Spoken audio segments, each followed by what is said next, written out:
Come on, Bud. Buddy. Buddy is one of T.C. Wagner's 17 horses, mostly rescues, Skinny or abused, that otherwise would have been put down or let free to die in the wild. It's a problem that has horse owners in a bind. Putting a horse down costs at least $75, while letting the horse go is considered cruel. If an owner can find a buyer for a low-value horse, he'll still likely end up losing money. The market places these horses at about $100 a head. That's much lower than it was when there were plants in the United States.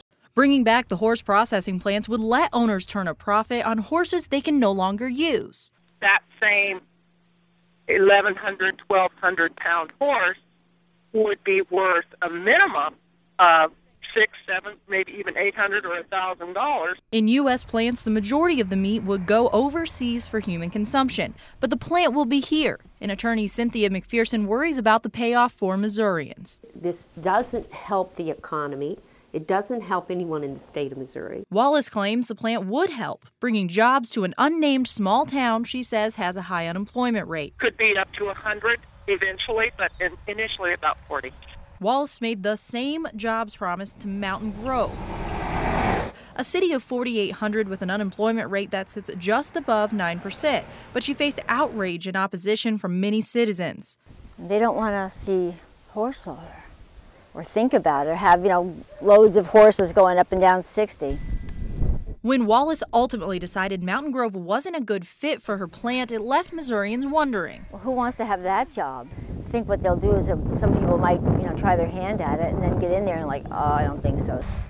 But 40 jobs could be critical to a small rural town. Anytime that you would have employment, that's going to help the whatever economy. Filling the jobs isn't the only concern for Missourians.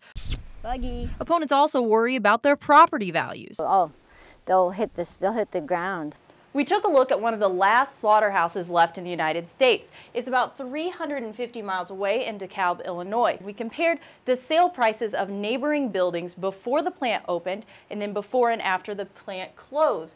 We didn't see too much of a significant change there. I also talked to a few appraisers in the county, and they said the plant had no effect on residential property values in the area. For one more comparison, we took the county's value assessments as a whole and saw normal increases every year from 2005 to 2009, just 2 years after the plant closed. United Equine insists it is likely an increase in value because of lower community unemployment and more economic investment and opportunity for the community at large.